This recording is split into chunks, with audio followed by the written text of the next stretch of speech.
नमस्कार, आप देख रहे हैं न्यूज 18 इंडिया। आपके साथ मैं हूं रवि ठाकुर। उत्तर प्रदेश विधानसभा चुनाव में ताल ठोक रहे एमआईएम नेता असदुद्दीन ओवैसी ने विपक्षी दलों पर बड़ा हमला बोला। उन्होंने एसपी, बीएसपी और कांग्रेस पर मुसलमानों के वोट से जीतने और उनके लिए कोई काम नहीं करने का आरोप लगा दिया। साथ ही एमआईएम के मुसलमानों के साथ खड़े रहने और उनके लिए काम करने का दावा भी किया। आपने कहा कि हर कम्युनिटी का एक नेता है, छोटी छोटी पार्टी से अलायंस किए जा रहे हैं, लेकिन मुस्लिम्स की अपनी कोई लीडरशिप नहीं है। तो क्या आप ये कह रहे हैं कि मुस्लिम की लीडरशिप हो? ये बात बिल्कुल सच है कि हर समाज का एक पॉलिटिकल उनकी आइडेंटिटी है, उनकी शनाख्त है, उनका एक लीडर है, उनके मसाइल, उनके प्रॉब्लम्स हल किए जाते हैं। उत्तर प्रदेश में 19% मुसलमानों का ना कोई नेता है, ना उनकी कोई लीडरशिप को बनने दिया गया, ना उनका हिस्सा मिला है। तो ये पूरी लड़ाई एमआईएम की हिस्सेदारी की लड़ाई है। आपने कहा कि पीएम मोदी जाते हैं, बनारस जाते हैं, ज्ञानवापी मस्जिद को खूबसूरत बनाया जाए, दिल्ली की मस्जिद को खूबसूरत बनाया जाए। गलत बात क्या है? गलत बात क्या है उसमें? बिल्कुल होना चाहिए, क्यों नहीं होना चाहिए? जब आप ही का नारा है सबका साथ, सबका विकास, सबका विश्वास, तो क्यों नहीं होना चाहिए? बिल्कुल होना चाहिए। क्या अजमेर की दरगाह पूरी दुनिया में मशहूर नहीं है? क्या निज़ामुद्दीन औलिया का आस्थाना दुनिया में मशहूर नहीं है? क्या दिल्ली की जामा मस्जिद को देखने के लिए दुनिया के से लोग नहीं आते? क्या ज्ञानवापी की मस्जिद हमारे भारत की तारीख का हिस्सा नहीं है? ये हमारे कंपोजिट कल्चर की एक निशानी है। ये सब चीज़ें तो आपको करना चाहिए, सरकार को। क्यों नहीं करेंगे? करना चाहिए। तो क्या लगता है कि उत्तर प्रदेश का जो चुनाव होने वाला है, क्या वो ध्रुवीकरण के मुद्दे पर चुनाव लड़ाया जाएगा जिस तरह से अब चीज़ें हो रही हैं? अब तक तो वैसे ही नज़र आ रहा है, जो भाषण दिए जा रहे हैं सबके तरफ से। कोई जिना की बात करता है, कोई टोपी की बात करता है, तो कोई लुंगी की बात करता है, तो कोई ठोक दो की बात करता है, तो कोई भाई अब्बा जी की बात करता है। तो यही तो बातें इन सब से कौन कर रहा है?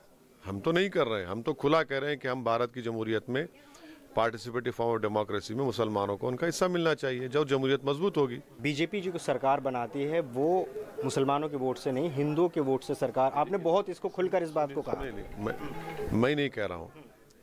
आपको CSDS का डेटा देखना चाहिए। भारत में एक बहुत बड़ा ऑर्गेनाइजेशन है जिसने डेटा में कहा है कि 19 में 75% मुसलमानों ने बसपा को और सपा को वोट दिया, तभी उनके 15 जीत पाए। और बीजेपी को 75% हिंदू भाइयों ने वोट दिया, तो वो बाकी पूरे यूपी के लोकसभा की सीट जीत गए। क्या आपको लगता है कि आजम खान की जो बात है, उनकी पैरवी समाजवादी पार्टी ने अच्छे से नहीं की? देखिए, आजम खान साहब की बात, आप हमारी स्पीच को, आप एक एक लफ्ज़ को आप माशाल्लाह से देख रहे हैं। अखिलेश ने कब कहा आजम खान का नाम? बताइए, कौन से भाषण में कहा? उनके कौन से लीडर ने कहा? पूछ लीजिए। पोस्टर पे तो लगा देते हैं फोटो, पर कहाँ कहा उन्होंने? सपा ने कहा? हम इसलिए कह रहे हैं क्योंकि उनके साथ नाइंसाफी हुई।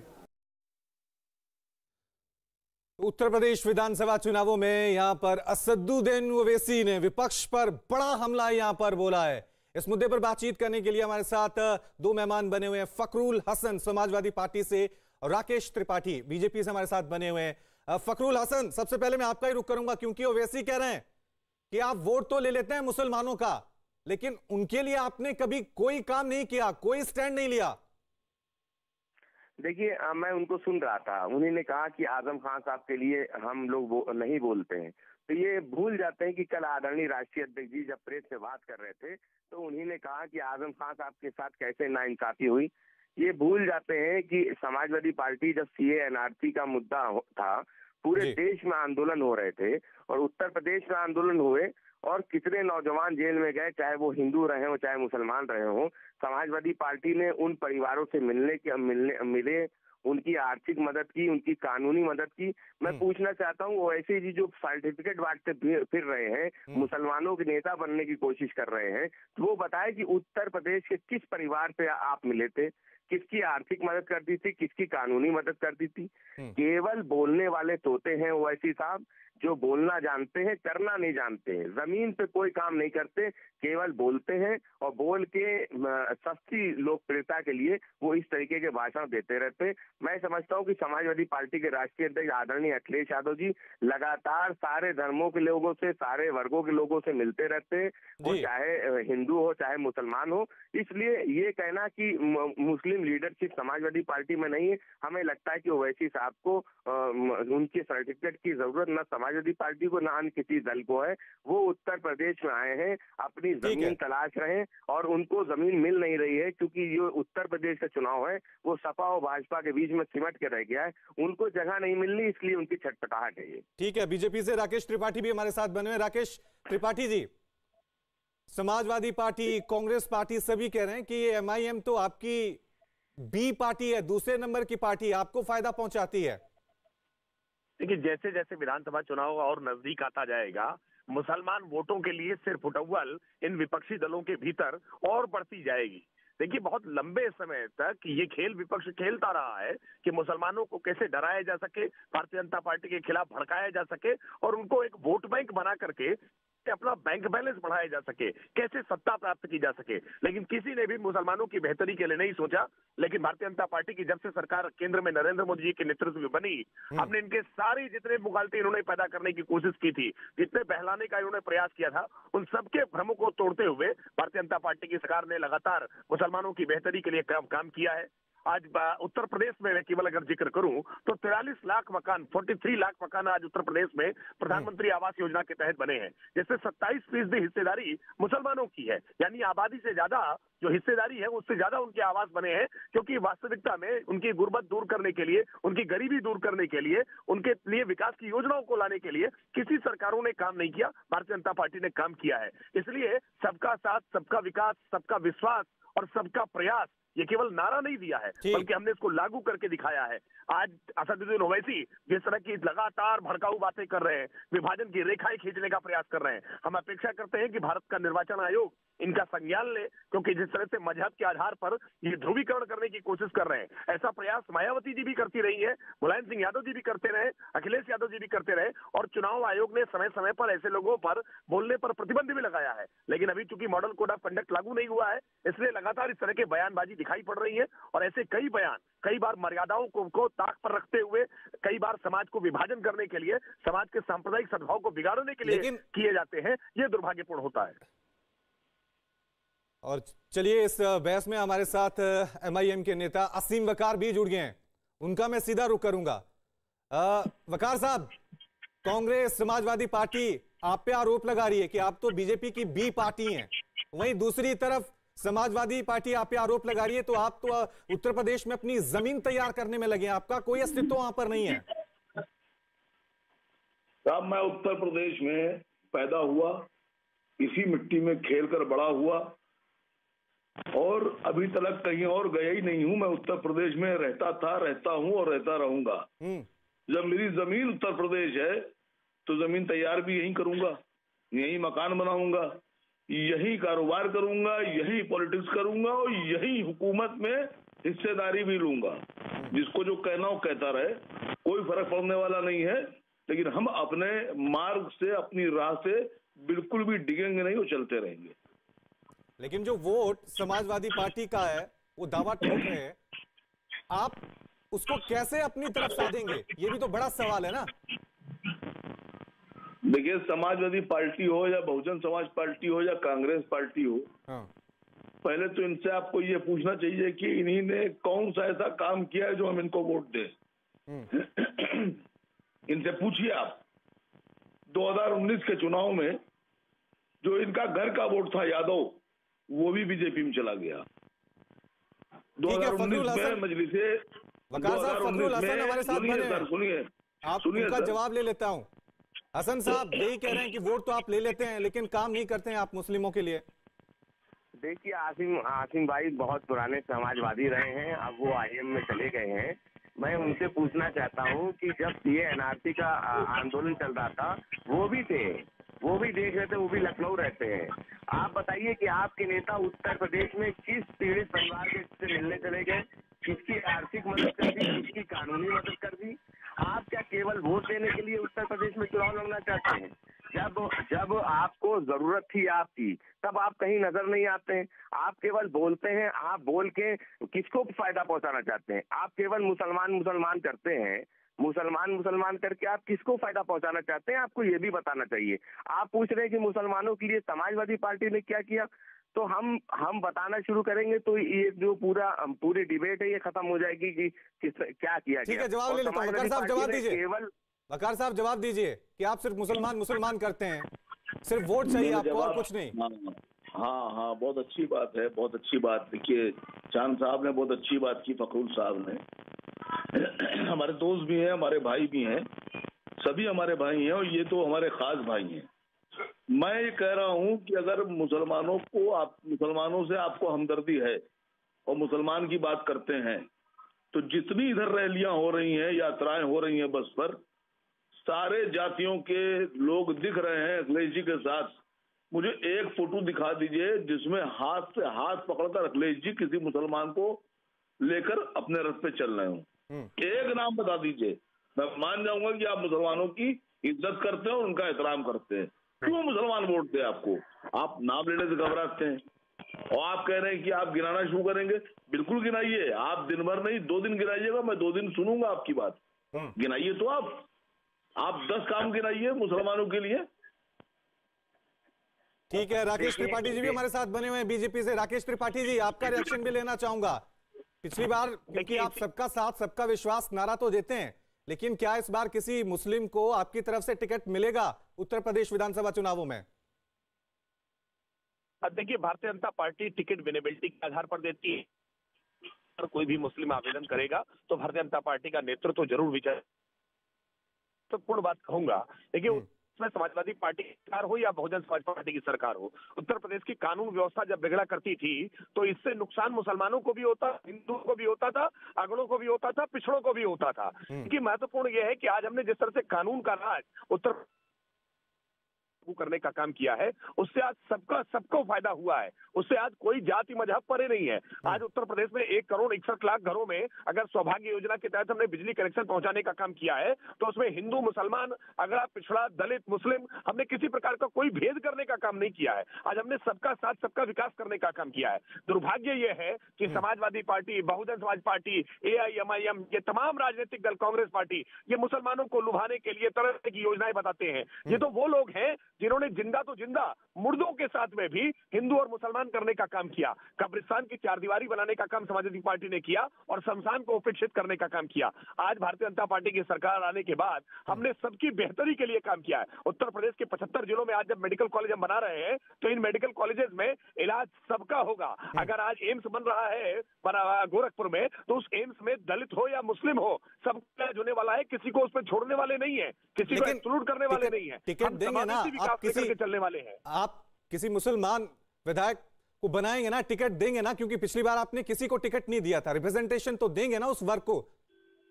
रवि जी, हमने तो बिना टिकट दिए सीधे डायरेक्ट मंत्री बनाने का काम किया है। मोहसिन रजा उत्तर प्रदेश में हमने डायरेक्ट उनको MLC बनाने का काम किया है, सीधे उनको मंत्री बनाने का काम किया है। देखिए, भारतीय जनता पार्टी, मैं फिर इस बात को दोहरा रहा हूं कि किसी एक व्यक्ति के उत्थान कर देने से, किसी जाति समाज के किसी एक व्यक्ति को आगे बढ़ा देने से समाज या कौम का भला नहीं होता है। कौम या समाज की बेहतरी है कि पंक्ति में जो अंतिम व्यक्ति खड़ा है, जो नीडी है, जिसको आवश्यकता है, क्या उसकी मदद हो रही है? क्या कानून व्यवस्था उसकी बातें सुन रही? क्या पुलिस उसकी बात सुन रही है? क्या SDM तहसीलदार उसकी बात सुन रहा है? क्या उसकी समस्याओं का समाधान हो रहा है? क्या उसके घर राशन पहुंच रहा है? आज उत्तर प्रदेश में अगर 15 करोड़ परिवारों के घर राशन पहुंच रहा है, मैं आपके रिएक्शन लेता हूं, लेकिन कांग्रेस का रिएक्शन भी ओवैसी के बयान पे बता देता हूं, क्योंकि कांग्रेस ने ओवैसी के बयान पे पलटवार करने में देरी नहीं की है और AIMIM को बीजेपी की बी पार्टी बता दिया है। भारतीय जनता पार्टी ओवैसी साहब के इंटरनल सपोर्ट की वजह से आ रही है, और मैं इस बात को साबित भी कर सकता हूं कि वो उनकी बी टीम है। भारतीय जनता पार्टी की बी टीम है ओवैसी साहब को उत्तर प्रदेश के मुसलमानों की याद सिर्फ चुनाव के टाइम ही क्यों आती है?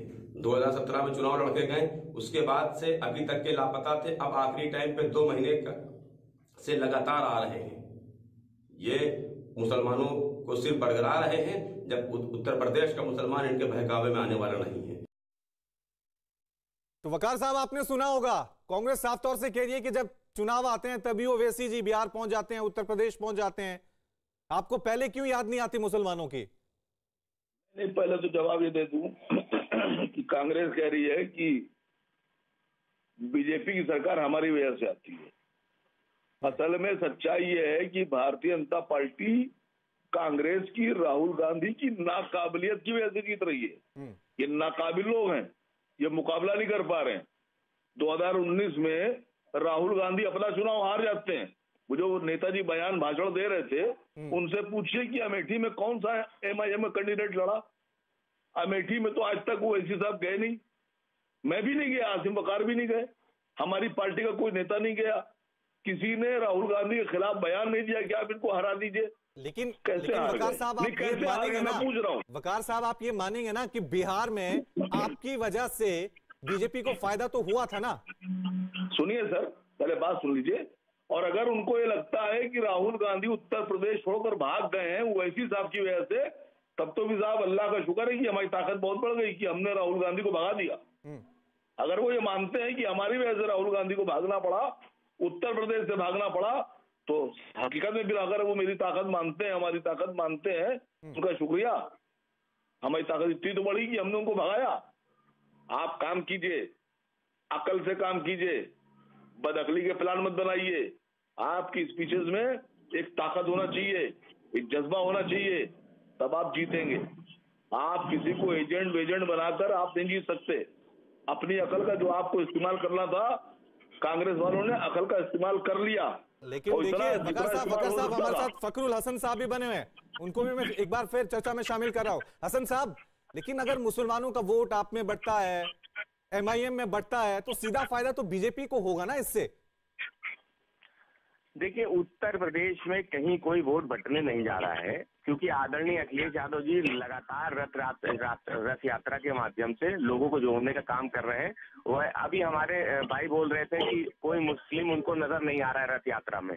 तो आसिम भाई, आप जानते नहीं कि हर जिले में जा रहे हैं, वो हर जगह मिल रहे हैं। और आप एक नहीं, हम आपके व्हाट्सएप पे हम आपको हजारों फोटो भेज देंगे। आप मुस्लिम लीडर्स को पूछ रहे हैं कि कौन उनके रथ पे रहता है, तो हम आपको वो भी भेज देंगे। क्योंकि समाजवादी पार्टी में तो हिंदू भी नेता है, मुसलमान भी नेता है, सिख भी हैं, ईसाई भी हैं। हम लोग केवल मुसलमानों की पार्टी थोड़ी है कि आप चाहते हैं कि सिर्फ और सिर्फ मुसलमान आपको नजर आए और समाजवादी पार्टी की रथ पे।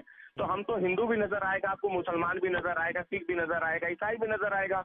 और हम आपसे बार बार ये एक बात पूछते हैं, आप पूछ रहे हो कि आजम साहब के बारे में क्या कहा, तो कल भी बोला था आदरणीय अखिलेश यादव जी ने आजम जी के साथ जो नाइंसाफी हुई है। हम तो आपसे सवाल करते हैं कि जब सीए और एनआरसी का मुद्दा चल रहा था, कहाँ से ओवैसी साहब? हम पूछ रहे हैं आपसे बार बार कि बताइए कि उत्तर प्रदेश में किस पीड़ित परिवार के घर चले गए? ठीक है, जवाब लेता हूं। वकार साहब जवाब दीजिएगा। वकार साहब जवाब दीजिए।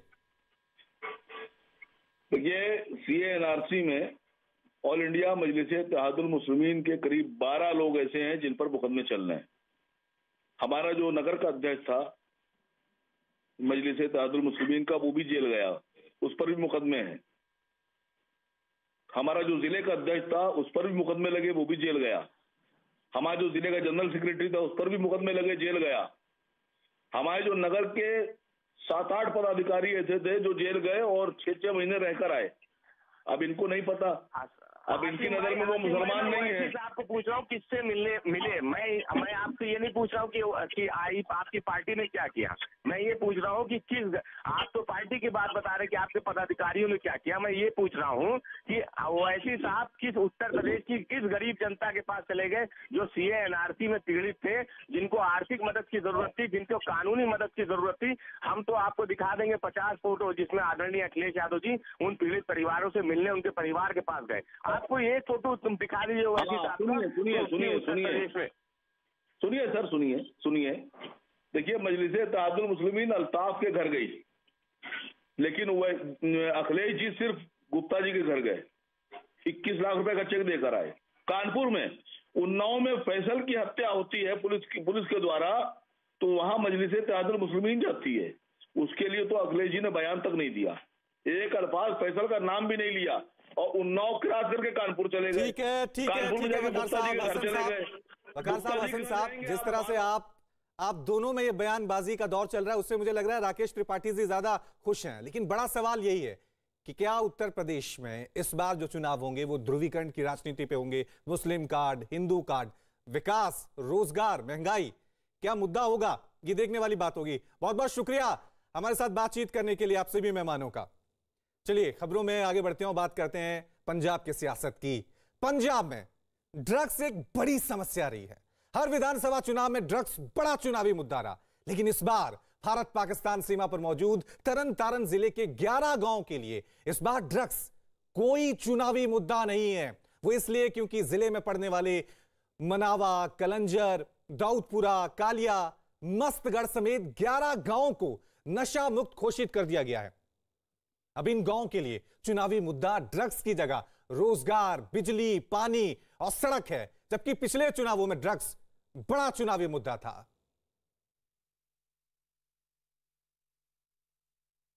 पंजाब में जो चुनाव आ रही हैं 2022 में, उसके लिए जो चुनावी मुद्दा है, हमारे गाँव का चुनावी मुद्दा जो नशा है वो हमारा अब नहीं रहा है। गांव की समस्या है, डेवलपमेंट की समस्या है, और हमारे एरिया में कोई इंडस्ट्री की जो कमी है कि जो इंडस्ट्री होनी चाहिए, जो बेरोजगारी है, जो इस चुनाव का मेन मुद्दा बेरोजगारी भी है। ड्रग्स का मुद्दा इस टाइम पर पंजाब में नहीं है, लेकिन एक ही इस टाइम पर मुद्दा कि हमारे ये युवा लोग हैं, ये हमारी कंट्रियाँ जो छोड़ के जो पढ़ लिख करके इंजीनियर बनते हैं और अमेरिका, इंग्लैंड वगैरह में सभी लोग ये भाग रहे हैं। हम लोग ये चाहते हैं कि इधर ही जो इंडस्ट्री है, जो भी सरकार है, सेंटर सरकार है, इन यूथों का, जो भी पढ़े लिखे लोग हैं, इनका फ़ायदा हमारी कंट्रीज़ को ही होना चाहिए।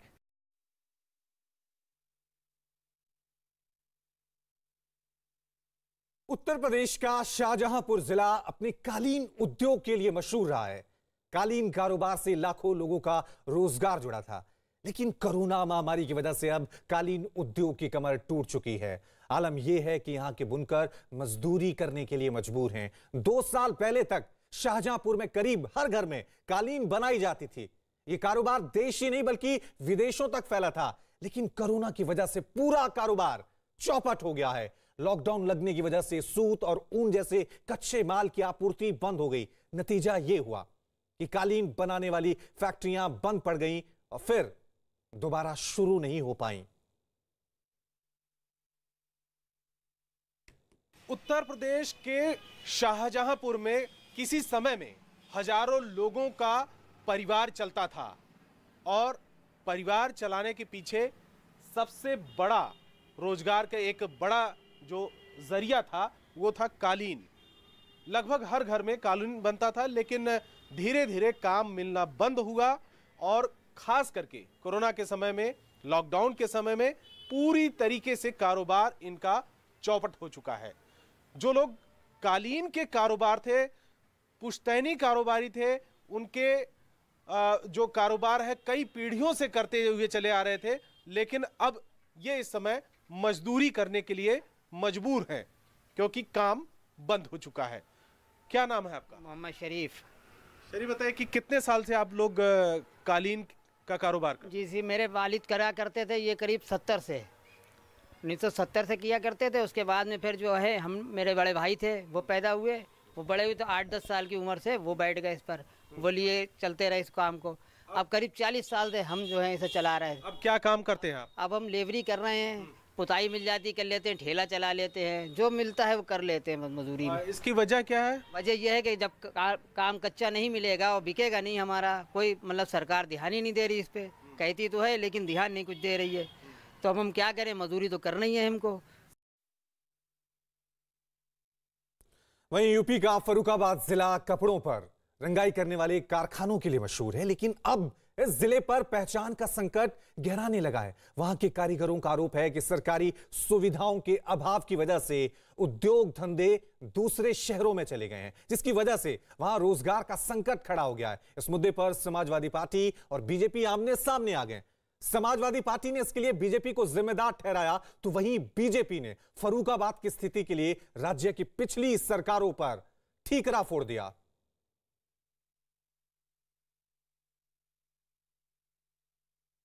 छपाई कभी फर्रुखाबाद की पहचान हुआ करते थे, लेकिन सरकारों के बेरुखी की वजह से आज ये उद्योग दूसरे प्रदेशों में शिफ्ट होते जा रहा है। मैं ऐसे ही एक कंपनी में हूं, यहां पर तस्वीरें आपको दिखा रहा हूं कि तमाम सारे मजदूर पहले काम करते थे, लेकिन अब कुछ ही लोग यहां बचे हैं।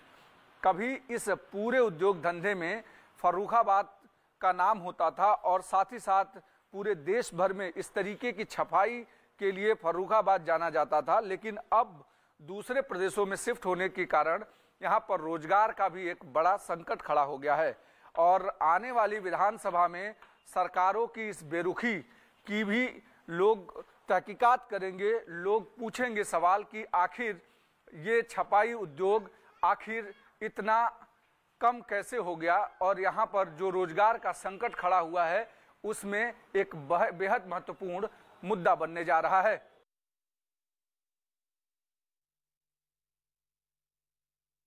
वहीं यूपी में विधानसभा चुनाव नजदीक आते ही अयोध्या में भी सियासी हलचल बढ़ गई है। एक तरफ मुख्यमंत्री योगी आदित्यनाथ के अयोध्या से चुनाव लड़ने की अटकलें हैं, तो वहीं संत समाज की तरफ से मांग उठ रही है कि अयोध्या से जो भी इस बार चुनाव लड़े वो भगवादारी हो। दूसरी तरफ हनुमानगढ़ी के महंत राजू दास खुद को अयोध्या की राजनीतिक गद्दी का दावेदार मान रहे हैं। हालांकि वेद प्रकाश गुप्ता अभी वहां से बीजेपी के विधायक हैं, लेकिन बदले माहौल में संत समुदाय से जुड़े आदमी को टिकट देने की मांग भी जोर पकड़ रही है।